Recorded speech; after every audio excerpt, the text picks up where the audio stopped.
Isabelle. Bien, bonjour. Nous sommes contentes, ma collègue maître Nadia Barou et moi-même, de vous accueillir pour cette séance qui va porter sur l'embauche de travailleurs internationaux ou comment apprivoiser les permis de travail.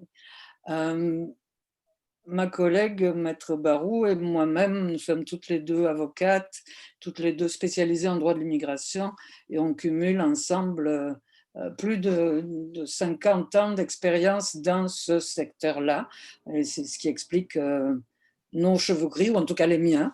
Euh, donc, sans plus tarder, nous allons commencer cette séance qui se veut en fait un survol dans le temps qui nous est imparti, hein, un survol des grands principes, des points de repère, des règles applicables de façon générale au permis de travail.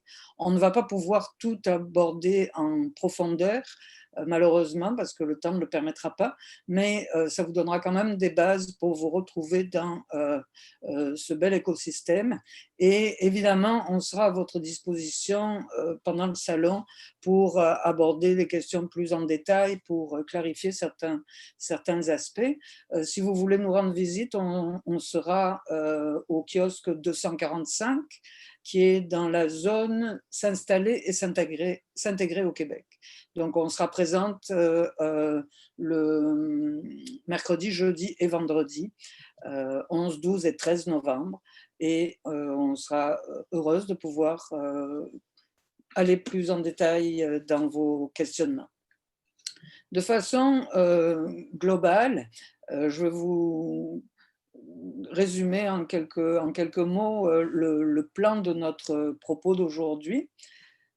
D'abord, maître Barou va nous parler des notions générales relatives au permis de travail. Ensuite, j'aborderai les dispenses d'études d'impact sur le marché du travail, qui est un type de permis que l'on peut obtenir. Et ensuite, les permis avec EIMT, avec études d'impact. Maître Barou nous parlera ensuite des obligations des employeurs qui sont particulières vis-à-vis des travailleurs internationaux. Et finalement, je ferai un point sur la fameuse Covid et ce qu'elle a laissé comme trace dans le monde des permis de travail pour vous donner un aperçu de la situation actuelle. Il faut se rappeler toujours qu'on est dans un domaine très volatile et très évolutif, donc restez à l'affût des changements, restez au courant avant d'enclencher vos démarches pour pouvoir être bien équipé pour votre stratégie. Alors, je passe la parole maintenant à ma collègue, maître Barou. Alors, merci Isabelle et bonjour tout le monde et merci d'assister à cette présentation. Alors, cette présentation va commencer par un petit tour, la dénotion générale sur ce qu'est un permis de travail. Alors, un permis de travail est obligatoire pour travailler au Canada. Donc, pour pouvoir occuper un emploi, il faut avoir un permis de travail, sauf quelques exceptions. Par exemple, il y a certains chercheurs qui n'ont pas besoin de permis de travail pour effectuer un stage de recherche pendant une période limitée. Le travail hors campus, donc les étudiants peuvent travailler 20 heures semaine pendant leurs études et à temps plein pendant les vacances sans avoir besoin de permis de travail. Certains techniciens qui viennent au Canada pour faire du service après-vente, donc des réparations, des réglages qui font partie d'un contrat de service après-vente, n'ont plus besoin de permis de travail pour effectuer ce service après-vente. Mais en règle générale, il faut un permis de travail pour travailler au Canada. Alors, je vous ai cité quelques exemples, quelques exceptions, mais il y en a quelques-unes d'autres dont on n'a pas le temps de faire le tour. Alors, un permis de travail peut être fermé ou ouvert. Alors, pour les permis de travail fermés, ce sont des permis spécifiques à un employeur. en termes communs, on les appelle des permis fermés, mais ce sont des permis spécifiques à un employeur.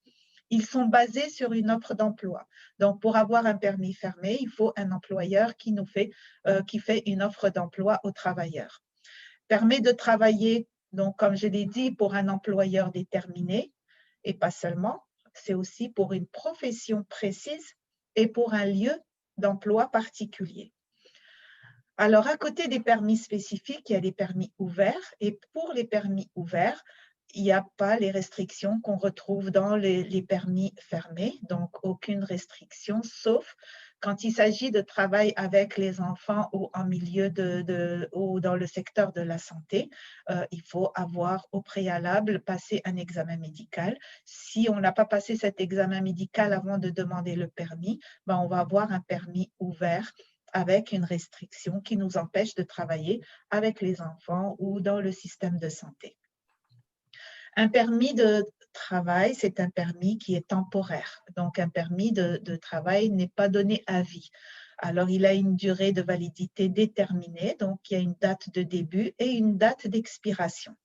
Il permet de sortir et d'entrer au Canada autant de fois qu'on veut pendant sa validité, mais bien sûr sous réserve d'avoir un visa valide et d'avoir des AVE qui permettent de voyager au Canada. Il y a des conditions à respecter et qui sont générales à tous les permis. Donc, il y a des emplois qui sont interdits. On ne peut pas travailler, on ne peut pas demander un permis de travail pour travailler dans l'industrie du sexe ou dans l'industrie des prêts sur gage. Et il y a quelques emplois pour lesquels on ne peut pas demander un permis de travail. Aussi, les salons de massage ne donnent pas droit à un permis de travail. On ne peut pas étudier non plus avec le permis de travail. Pour pouvoir étudier plus de 6 mois, il faut demander un permis d'études. Et une fois que le permis a expiré, on doit quitter le Canada si on n'a pas fait une autre demande qui nous permet de demeurer au Canada après l'expiration du permis. Alors, on vous a mis ici la photo d'un permis ouvert. Donc, vous allez voir toutes les conditions, les instructions, dans le permis, on retrouve tous les éléments qui nous permettent de respecter les conditions du travail. Voilà. Alors, on va voir les différents types de permis de travail. Alors, il y a 2 types de permis de travail. Et les permis avec dispense d'études d'impact sur le marché du travail. Donc, l'étude d'impact sur le marché du travail, on appelle ça le IMT dans le langage courant. Et il y a les permis qui nécessitent une étude d'impact sur le marché du travail. Alors, pour ceux qui sont dispensés de l'IMT, il y en a une cinquantaine que Maître Dongier va vous partager le lien de toutes ces dispenses d'études d'impact sur le marché du travail, mais on va vous citer les plus courants, ceux qu'on rencontre le plus souvent dans notre pratique. Alors, il y a l'accord Canada-États-Unis-Mexique, et le code de dispense pour cet accord-là. Alors, cet accord a plusieurs volets, dont le volet professionnel, et le code de dispense de ce volet, c'est le T23, parce que c'est ce volet qu'on rencontre le plus souvent et on a des travailleurs qui rentrent au Canada le plus souvent dans le volet professionnel, et le code de dispense, c'est le T23. Il y a l'accord de libre-échange Canada et Communauté européenne, c'est la ECG, qui comprend aussi plusieurs volets. Il y a l'accord de libre-échange avec le Chili, la Colombie, la Corée et le Pérou. Il y a la dispense de IMT C20, c'est des emplois réciproques, donc on s'en sert pour certains stagiaires, pour certains professionnels qui viennent avoir leurs équivalences ici, pour certaines organisations qui ont signé des accords de réciprocité avec le Canada. Donc, quand on fait la demande de permis de travail dans le cadre du C20, il faut démontrer une réciprocité entre le Canada et le pays en question. Ce n'est pas forcément une réciprocité 1 pour 1, mais il faut quand même démontrer une certaine réciprocité. Le plus courant, c'est celui qu'on rencontre le plus en dehors de la COVID, bien sûr, c'est le programme EIC avec la dispense C21. EIC, c'est Expérience Internationale Canada et qui comprend le permis vacances-travail, le PVT, le fameux PVT, le permis jeune professionnel, le permis aussi stage coop. Alors, ce programme, malheureusement, depuis le début de la COVID-19, a été suspendu jusqu'à nouvel ordre et on n'a aucune idée de quand les rondes d'invitation vont reprendre. Il y a aussi les permis pour conjoints de travailleurs ou d'étudiants internationaux quand un travailleur a un permis de travail ou un permis d'études, le conjoint peut demander un permis ouvert sous la dispense C41 ou C42 sous certaines conditions qui sont décrites justement dans le guide qui contient ces dispenses-là. Alors, d'autres exemples, il y a le permis pour étudiants, donc c'est le permis post-diplôme. Pour ceux qui travaillent sur le campus ou hors campus, ils n'ont pas besoin de permis de travail. Et pour le post-diplôme, c'est la dispense C43. Pour les détenteurs de CSQ, le fameux A75, donc c'est un permis spécifique à ceux qui ont obtenu un certificat de sélection du Québec ou qui sont sur le point de l'obtenir. Donc, ceux-là peuvent faire une demande de permis de travail A75. La mobilité francophone, pour ceux qui veulent avoir une expérience de travail hors Québec, la condition, c'est d'être francophone et que l'emploi soit de catégorie 0A ou B, donc ce soit un emploi qualifié. Le permis pour travailleurs vulnérables, c'est pour des travailleurs qui subissent de la violence ou du harcèlement, qui ne se sentent pas en sécurité dans leur travail, peuvent demander un permis de travail ouvert sous la dispense A72 et on a beaucoup de demandes en ce moment dans le cadre du A72 depuis le début de la COVID. Certains employeurs ont de la difficulté à respecter les exigences sanitaires, la distanciation, la protection des travailleurs, la période de quarantaine. Donc, un travailleur qui se sentirait concerné ou qui se sentirait vulnérable peut demander le permis de travail ouvert à 72. Les travailleurs qui veulent venir au Québec ou au Canada pour exploiter leur propre entreprise ou une entreprise dans laquelle ils vont être majoritaires, ceux-là peuvent demander aussi un permis de travail sous la dispense C11. C'est un permis qui a deux volets aussi.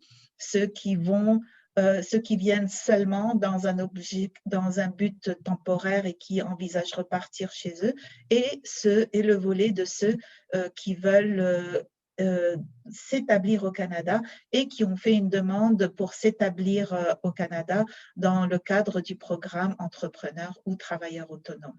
Alors, vous avez le lien qui est là et qui répertorie toutes les dispenses de IMT. Alors, le deuxième type de permis, comme on l'a dit, ce sont les permis avec étude d'impact sur le marché du travail, donc avec EIMT. Dans ce type de permis, il y a en temps normal 3 volets. Il y a un quatrième qui est venu s'ajouter avec la COVID. Donc, il y a le processus régulier. Dans ce processus, l'employeur doit démontrer qu'il a fait des efforts de recrutement, donc doit démontrer qu'il y a une rareté de main-d'œuvre dans l'emploi qu'il offre. Et dans ce volet, il y a le haut salaire et le bas salaire que Maître Dongier va vous décrire un peu plus loin. À côté du processus régulier, il y a le processus simplifié qui concerne 226 professions qui sont en forte demande et pour lesquelles l'employeur n'a pas besoin de démontrer la rareté de main-d'œuvre et il n'a pas besoin de fournir des efforts de recrutement. Alors, comme vous le précisera Maître Dongier, c'est une liste qui est en vigueur jusqu'à février, qui change tous les mois de février, chaque année au mois de février. Alors, le volet des talents mondiaux, c'est un volet avec EIMT et ce volet a 2 catégories, la catégorie A et B qui seront décrites un peu plus loin. Et pour contrer les besoins de main-d'œuvre en cette période de Covid, il y a une liste de 29 professions qu'on dit des professions priorisées, dont 23 sont dispensées d'efforts de recrutement. Voilà, alors je laisse la parole à Isabelle. Très bien, merci Nadia. Alors, je vais aborder d'abord les permis avec dispense de IMT avant de regarder plus en détail les EIMT elles-mêmes. Dans la liste que Maître Barou vous a énumérée, on en a choisi quelques-unes qui sont les plus fréquentes. Je commence par une qui était la plus fréquente, le programme EIC, et qui est suspendu jusqu'à nouvel ordre, tel que mentionné. Il s'agit, on espère évidemment que ce programme reviendra rapidement quand la situation sanitaire le permettra, parce que c'est un programme très, très intéressant pour les jeunes d'un certain nombre de pays, 35 pays avec qui le Canada a signé des ententes bilatérales pour favoriser la mobilité de la main-d'œuvre dans les deux sens. Donc, ce sont des permis sans EIMT et avec des caractéristiques particulières, des conditions à respecter en vertu de l'âge et la durée de ces permis-là. Selon les pays, la durée va varier. On vous a mis 3 exemples ici. La France, 24 mois de permis au maximum. La Belgique, 12 mois. L'Italie, 6 mois.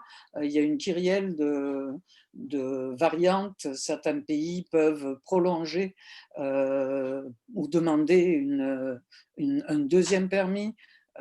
Donc, il y a toute une série de technicalités à ce niveau-là. Mais souvenez-vous pour le moment que le bassin est maintenant fermé pour EIC 2020 et on ignore quand les démarches vont pouvoir reprendre pour la prochaine année. Donc voilà pour l'EIC.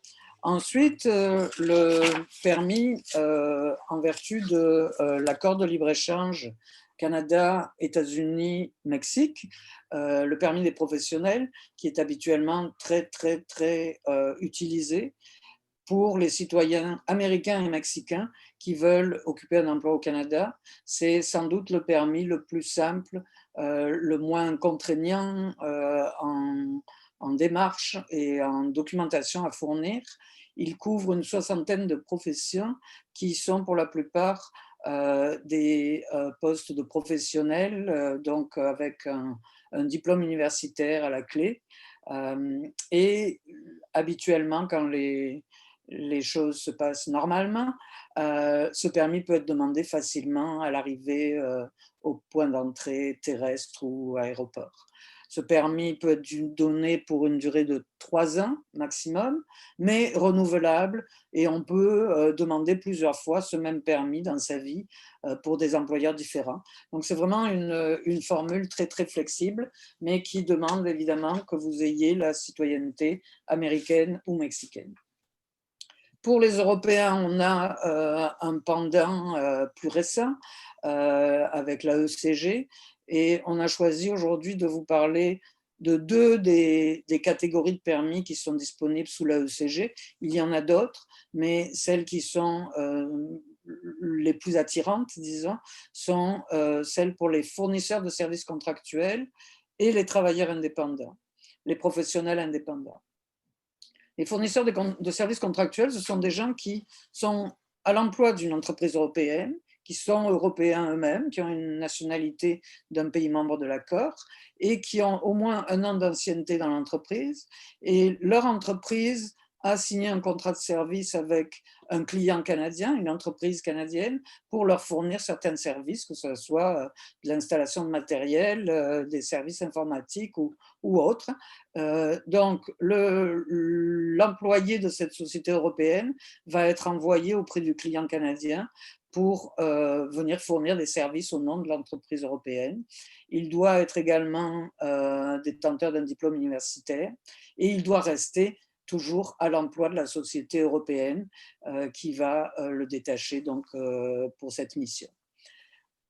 Les professionnels indépendants, eux, sont des personnes à leur compte, des travailleurs autonomes, des travailleurs indépendants qui, eux aussi, vont signer un contrat de service avec une société canadienne pour leur fournir les services dont elle a besoin. Donc, ils sont citoyens également d'un État membre et ils possèdent un diplôme universitaire et 6 ans d'expérience dans une profession qui est incluse dans la liste de l'accord AECG et qui va pouvoir être donc leur porte d'entrée pour cette catégorie de permis. Dans les 2 cas, pour les fournisseurs de services et les professionnels indépendants, le premier permis est donné pour 1 an et normalement, il n'y a qu'un permis d'1 an au cours de chaque période de 24 mois. Mais on peut, dans des circonstances particulières, demander la prolongation de cette première année selon divers critères qui vont être laissés à la discrétion de l'agent. Le fameux A75, une des dispenses favorites de tous ceux qui sont déjà ici comme travailleurs temporaires ou qui ont été étudiants, qui ont obtenu un CSQ ou qui sont en ce moment en voie de l'obtenir et qui souhaitent rester au Canada, qui sont en direction de la résidence permanente. Et donc, c'est un permis de transition qui permet de rester sur le territoire et de poursuivre un emploi au Québec pendant la période d'attente de la résidence permanente. On peut poursuivre le même emploi ou changer d'employeur aussitôt qu'on a notre CSQ ou qu'on est en démarche pour l'obtenir et qu'on réside au Québec. On va donc obtenir un permis fermé, donc qui va demander la collaboration d'un employeur pour pouvoir compléter la démarche. Et la chose très importante à se rappeler, c'est que ce permis doit être demandé absolument alors qu'on a encore un permis de travail valide ou bien qu'on est encore en statut implicite. L'employeur va devoir collaborer pour le permis A75 et pour tous les autres permis dispensés de IMT avec un degré relativement léger d'intervention. S'il s'agit d'un permis ouvert, l'employeur n'aura aucune démarche à faire puisqu'il ne fait pas partie du tableau. Il n'y a pas d'offre d'emploi pour un permis ouvert, donc l'employeur ne sera pas présent du tout. Par contre, dès qu'il s'agit d'un permis fermé, ce qui est la plupart des permis avec dispense de IMT, l'employeur va devoir assister l'employé pour qu'il puisse obtenir son permis de travail en fournissant d'une part une lettre d'offre d'emploi ou une lettre qui confirme qu'on veut poursuivre l'emploi. Ensuite, en remplissant un questionnaire d'offres sur le portail des employeurs d'Immigration Canada, qui n'est pas du tout un affichage de poste, mais simplement la fourniture d'un certain nombre d'informations et de renseignements requis pour pouvoir compléter le dossier. Et l'employeur va payer également des frais minimes de 230 $ pour compléter la démarche, qui va lui donner à ce moment-là un numéro d'offre qui est la clé pour l'employé pour pouvoir faire sa demande de permis de travail à son tour. Voilà comment se passe donc le processus au niveau de la contribution de l'employeur. Maintenant, nous allons aborder les permis avec EIMT et vous comprendrez qu'il s'agit d'un processus qui est plus lourd, plus complexe, plus long. Et c'est ce qui fait que la plupart du temps, on commence toujours par vérifier si une dispense de IMT s'appliquerait à nous pour avoir un processus plus rapide et plus simple et moins coûteux. Mais lorsque aucune dispense ne convient à la situation, on va devoir faire une demande de IMT. Et là, cette demande, l'approche est complètement différente.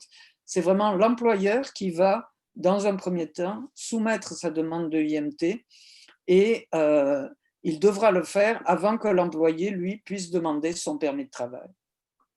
L'historique, et c'est le cas depuis plus de 30 ans quand le IMT a été créé, le but de l'opération est de vérifier qu'on n'est pas en train de priver un citoyen canadien ou un résident permanent d'une opportunité d'emploi en allant plutôt offrir le poste à un travailleur étranger. Donc, on va tester le marché du travail pour s'assurer que la main-d'œuvre qualifiée locale ait la chance de pouvoir travailler auprès des entreprises canadiennes.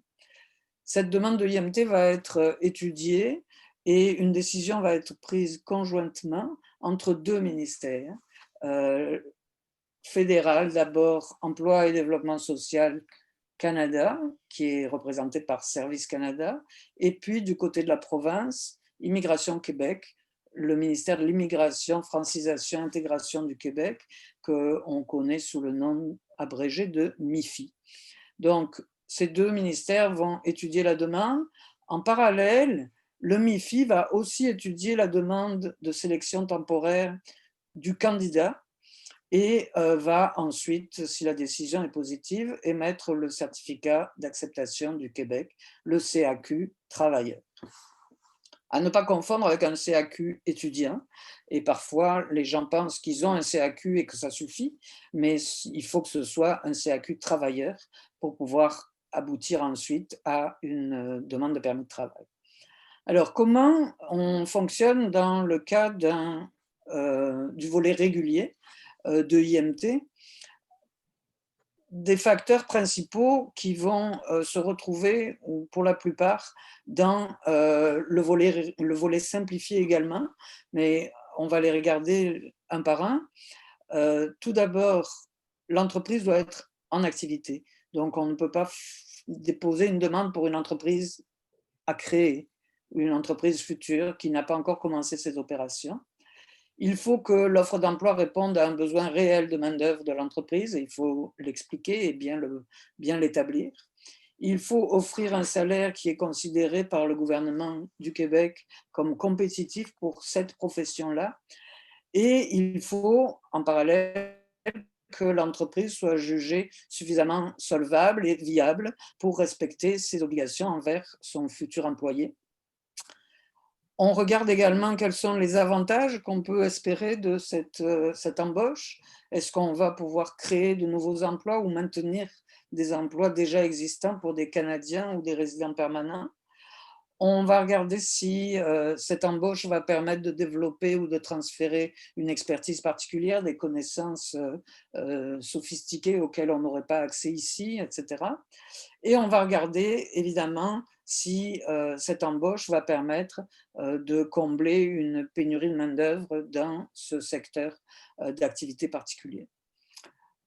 Un autre élément fondamental de la demande, c'est est-ce que l'employeur est prêt à se conformer aux conditions minimales de travail qui sont établies au Canada et dans la province en particulier. Et puis, la pierre angulaire de la demande de l'IMT, quels efforts l'employeur a-t-il fait et sont-ils suffisants pour embaucher d'abord des Canadiens ou des résidents permanents pour ce poste avant de se tourner vers de la main-d'œuvre étrangère? Finalement, les conflits de travail en cours vont être scrutés parce qu'on veut se rassurer que l'employeur n'est pas en train de tenter de contourner une grève en ayant recours à des travailleurs étrangers.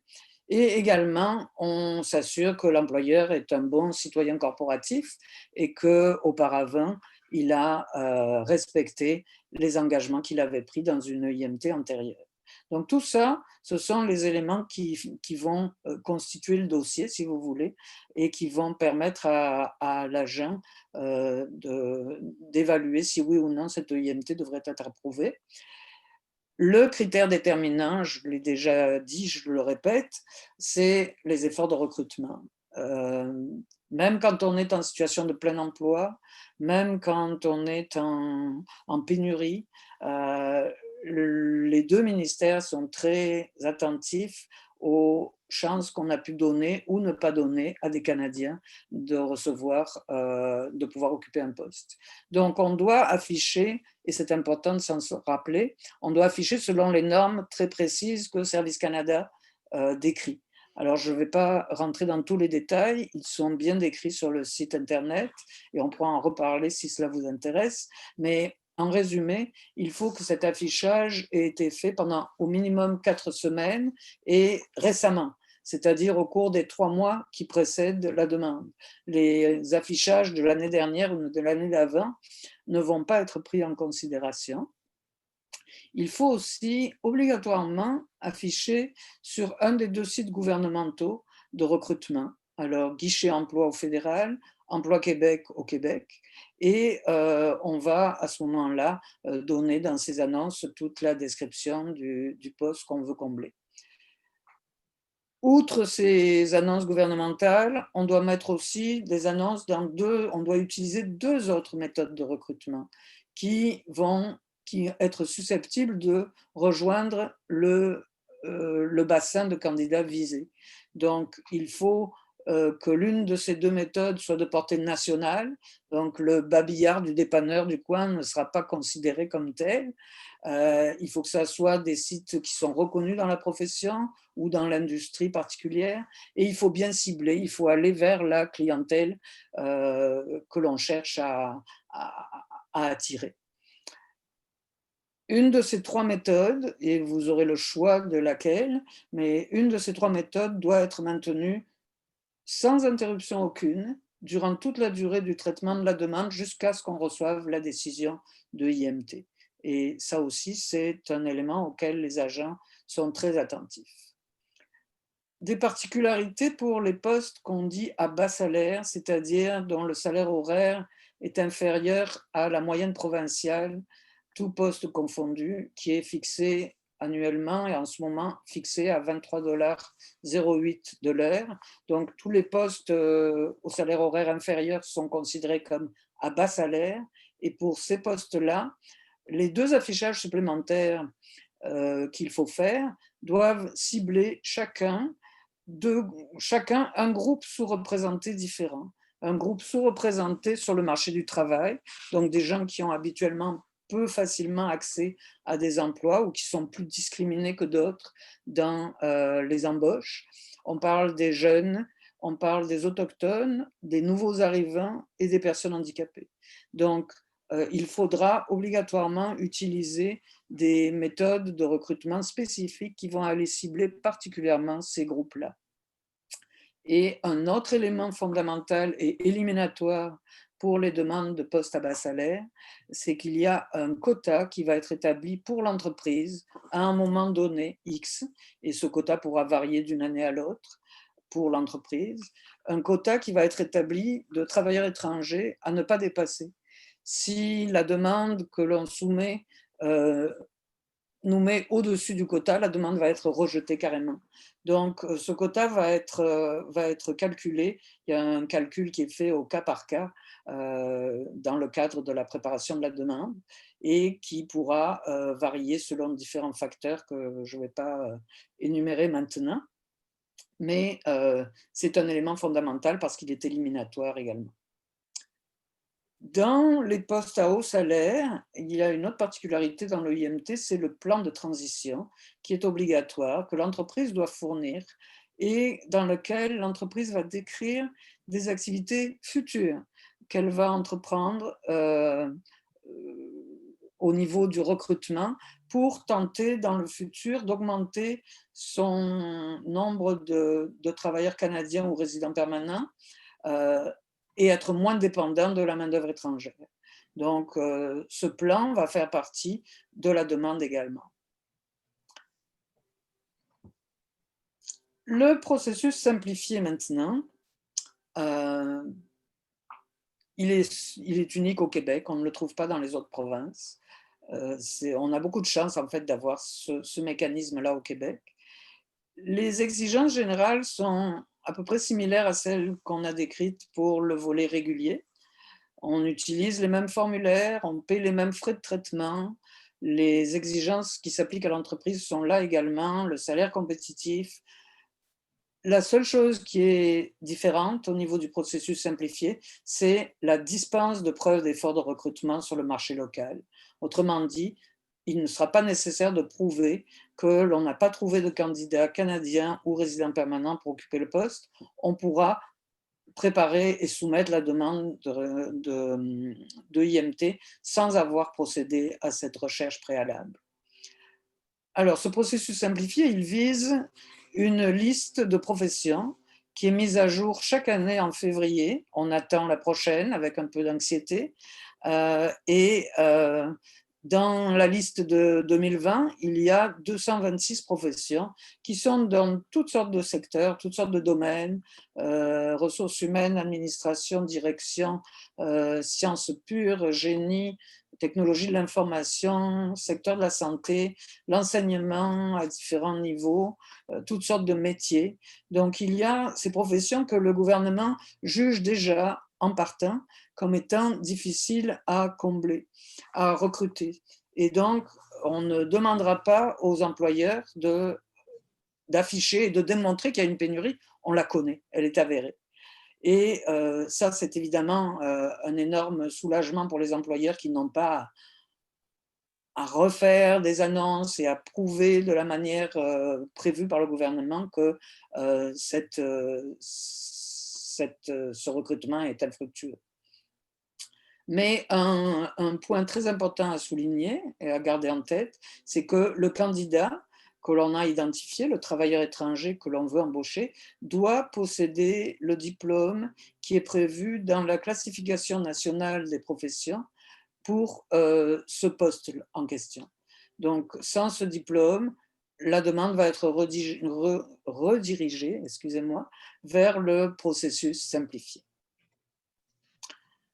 Finalement, le volet des talents mondiaux, le petit dernier, en fait, dans la famille des EIMT, qui est une toute autre approche, une toute autre attitude, un tout autre état d'esprit. Ce qu'on veut ici, c'est non pas s'assurer que les employeurs ont fait toutes les démarches possibles et imaginables pour trouver des Canadiens. On est beaucoup moins axé sur le contrôle et sur la vérification très restrictive. On est dans une sphère où on veut aider les entreprises à croître, à améliorer leur compétitivité et à pouvoir se développer pour évidemment créer d'autres emplois et créer de la richesse partout autour d'elles. Donc, c'est vraiment l'état d'esprit de la demande de volet des talents mondiaux, le VTM. Et on y trouve deux catégories différentes qui s'adressent vraiment à des employés différents. La première, la catégorie A, est vraiment la ligue majeure, hein, les entreprises novatrices qui sont en croissance, qui veulent développer des projets d'expansion et qui ont besoin de travailleurs uniques avec des compétences très pointues, rares sur la planète, et dont ils arrivent à convaincre le ministère que cette personne-là est indispensable à leur bon développement. Donc ça, c'est la première catégorie du VTM. On en fait beaucoup moins souvent, comme vous pouvez l'imaginer. Dans la catégorie B, ça c'est la demande la plus courante du VTM. C'est la liste de 12 professions qui sont considérées en forte demande et très restreintes au secteur des TI et des communications. Le gros avantage du VTM, c'est un traitement ultra rapide, en 10 jours ouvrables la plupart du temps, parfois 12, mais jamais 30, ou en tout cas très rarement. Et même en temps de Covid, il n'y a pas eu de grosses perturbations au niveau du VTM, et les délais sont toujours assez expéditifs. Donc ça, c'est les grandes lignes. Au niveau de la catégorie A, vous vous souvenez, ça c'est la ligue majeure. L'entreprise doit être recommandée dans un premier temps par un partenaire désigné comme Investissement Québec, Québec International, Montréal International, qui connaissent bien le bassin des entreprises novatrices, des entreprises en croissance, en développement, et qui vont pouvoir recommander l'entreprise à Service Canada et à Immigration Québec en assurant qu'il s'agit effectivement d'une entreprise qui respecte les caractéristiques du programme. Ensuite, on va établir dans le dossier que le poste qu'on offre comporte des connaissances uniques et très spécialisées, et on devra identifier un candidat qui possède cette connaissance approfondie de l'industrie, qui a un diplôme d'études de premier ou second cycle dans le domaine, au niveau universitaire, et un minimum de 5 ans d'expérience avec des salaires de 80 000 dollars et plus si on en demande un deuxième ou un troisième par la suite. Pour cette catégorie du VTM, l'entreprise devra, et c'est là le prix à payer, entre guillemets, pour un service VIP et ultra rapide, c'est le plan des avantages relatifs au marché du travail, où l'entreprise va prendre des engagements très concrets sur les bénéfices qu'elle va pouvoir livrer au marché du travail canadien, tant en termes de création d'emplois que de nouvelles technologies ou que de transmission d'expertise dans certains secteurs à sa main-d'œuvre canadienne. Donc là, il va y avoir vraiment un plan qui va être très, très soigné et qui va être négocié avec Service Canada et qui sera suivi par la suite par Service Canada pour s'assurer qu'il est mis en œuvre. Le même plan va être demandé dans la catégorie B pour nos 12 professions en TI, en communication. Et là aussi, on aura des normes salariales à respecter selon la profession qui va être offerte. Donc voilà pour notre VTM. Ensuite, il y a la... Nadia, tu peux passer la... Merci. Il y a le spécial Covid, là, les 29 professions qui ont été priorisées au cours de l'été, quand on a compris qu'il était vraiment urgent de les traiter avant toutes les autres. Et parmi elles, 23 dans des secteurs essentiels, santé, agriculture, agroalimentaire, vont être non seulement priorisées, mais dispenser d'efforts de recrutement, donc elles viennent rejoindre le bassin du processus simplifié. Et puis 6 autres sur cette liste, camionnage, enseignement, bien qu'il n'y ait pas grand lien entre les deux, mais ce sont aussi des secteurs où la pénurie est criante. Et on priorise également ces professions-là, mais s'il doit y avoir des exigences minimales de recrutement, elles vont y être soumises. Les étapes. Comment on chemine un dossier de IMT? On commence par envoyer la demande de IMT à Service Canada et en parallèle, deuxième volet, on l'envoie à Immigration Québec, au MIFI, avec la demande de l'employé. Les deux ministères, troisièmement, vont prendre une décision ensemble. Et si elle est positive, le MIFI va délivrer le CAQ. Ensuite, l'employé muni de son CAQ et de son IMT va pouvoir soumettre sa demande de permis de travail. En ce moment, il doit faire cette démarche en ligne. Et à cause de Covid, évidemment, sauf pour certains travailleurs qui sont en provenance des États-Unis. Et finalement, quand l'employé arrive au Canada et qu'il a la lettre d'approbation de sa demande de permis de travail, il va recevoir son permis de travail au point d'entrée, à la frontière terrestre ou à l'aéroport, selon son moyen d'arriver. Je vais repasser la parole maintenant à ma collègue pour qu'elle nous parle des obligations que doivent respecter les employeurs de travailleurs temporaires. Voilà, alors on va d'abord voir les obligations pour tous les types de permis, qu'ils soient ouverts ou fermés.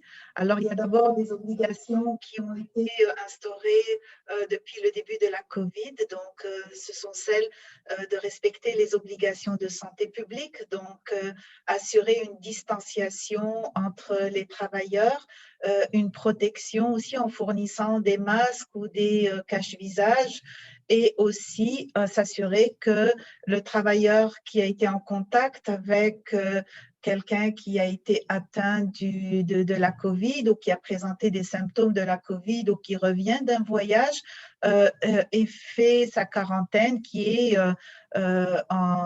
qui est en général de 15 jours. Alors, tous les employeurs doivent respecter aussi les normes du travail et les lois applicables dans la province et au Canada, comme pour n'importe quel travailleur, qu'il soit étranger ou travailleur résident permanent ou citoyen canadien. Donc, ça, ce sont les obligations qui sont imposées à tous les employeurs. Alors, pour ceux qui emploient des travailleurs étrangers, alors il faut s'assurer que l'employé est en tout temps autorisé à travailler.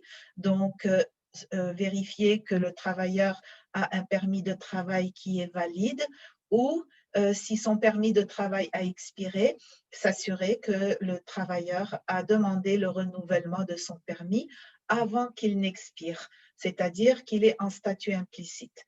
Donc, quelqu'un qui fait sa demande de prolongation ou de renouvellement de son permis de travail avant qu'il expire va avoir le droit de continuer à travailler entre la date d'expiration de son permis et la réception du nouveau permis. Mais attention, il y a une mise en garde. Le fait de quitter le Canada en statut implicite et d'y revenir, on perd le statut implicite lors du retour au Canada et on n'a plus le droit de travailler si on quitte le Canada pendant le statut implicite et qu'on y revient. Et on doit attendre de recevoir le nouveau permis de travail pour recommencer à travailler. Et attention, le fait de quitter le Canada pendant le statut implicite peut aussi, dans certains cas, annuler la demande de permis de travail et compromettre le droit de refaire une autre demande de permis de travail. Aussi, il faut garder en tête que le fait d'avoir soumis une demande d'étude d'impact sur le marché du travail ou le fait d'avoir envoyé sa demande de CSQ ou de résidence permanente, ça ne donne pas de statut implicite. Beaucoup pensent malheureusement qu'ils ont un statut implicite et qu'ils peuvent continuer à travailler après l'expiration de son permis parce qu'ils ont une demande de IMT qui est en cours de traitement ou une demande de résidence en cours de traitement. Ces personnes sont dans l'erreur. Pour être en statut implicite, il faut faire la demande pour un nouveau permis de travail avant que le précédent expire. Alors, pour les employeurs de travailleurs en permis fermé, alors il y a des règles de conformité à respecter.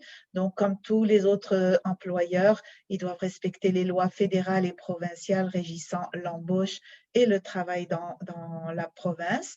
Ils doivent fournir aux travailleurs étrangers le même emploi, au même salaire et aux mêmes conditions que ce prévu dans l'offre et conserver tous les documents pouvant le démontrer pendant 6 ans parce qu'il peut être vérifié. Pendant 6 ans, on peut lui demander de démontrer qu'il a respecté les exigences qu'on vient de voir. Il faut aussi que l'employeur fasse des efforts raisonnables pour assurer aux travailleurs un milieu qui est exempt de violence ou de harcèlement. Alors, l'employeur doit en tout temps aussi pouvoir démontrer la véracité des informations qu'il a fournies dans l'offre ou dans la demande de permis. Alors, l'employeur pourrait être tenté à broder autour de l'offre d'emploi pour qu'elle donne le plus de chances à l'émission d'un permis. Alors, on peut à tout moment lui demander de démontrer la véracité des informations, que ce soit pour les tâches que va effectuer le travailleur ou pour les horaires ou pour le salaire qu'il va recevoir. Alors, bien sûr, il y a une possibilité d'inspection de conformité pendant les 6 ans qui suivent le début d'emploi en permis fermé, d'où la nécessité de garder les éléments concernant le travailleur qu'on a embauché pendant les 6 ans qui suivent son embauche. L'employeur, en cas d'inspection, doit collaborer et fournir les documents et les informations qui sont exigées par l'inspecteur.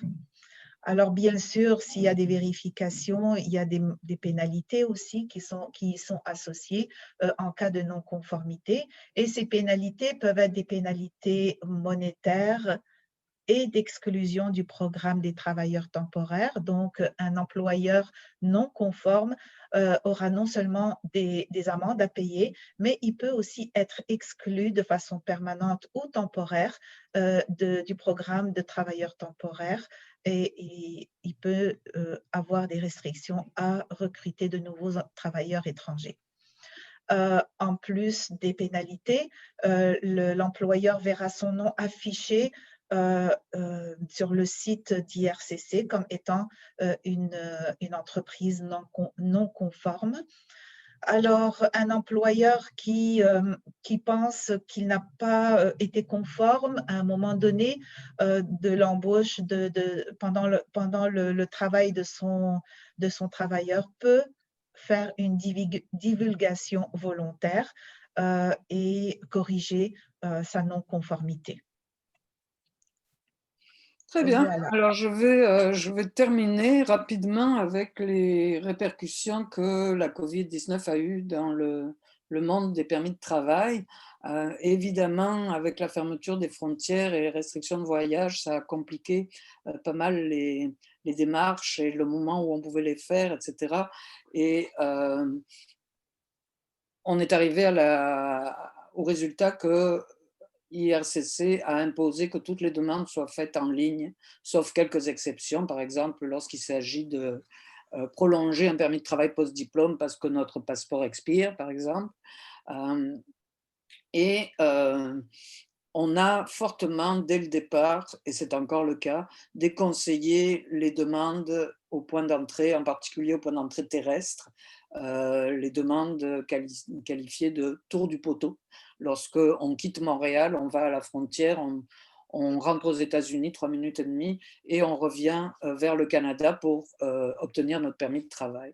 Donc cette pratique est fortement déconseillée pour des tas de raisons. Et actuellement, certains s'y risquent et certains réussissent à obtenir des permis, mais il reste que c'est une démarche hasardeuse, très aléatoire, et qu'au retour, vous allez devoir faire une quarantaine de 14 jours parce que vous aurez quitté le pays pour y revenir. Et par ailleurs, actuellement, beaucoup témoignent qu'ils ont réussi à obtenir un permis de travail de la sorte, mais à chaque cas, l'agent va évaluer si effectivement il est essentiel qu'on vous octroie ce permis ou si d'autres manières vous permettraient de l'obtenir tout aussi bien. Conséquence aussi de la Covid, c'est que les délais ont explosé, inévitablement. On a augmenté, on connaît maintenant une situation où les délais de traitement sont complètement désarticulés, complètement aléatoires, sans logique et sans prévisibilité.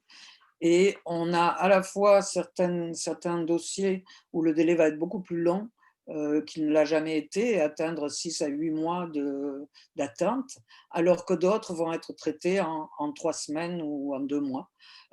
Donc, la prévisibilité ne fait plus partie de ce monde, du moins actuellement.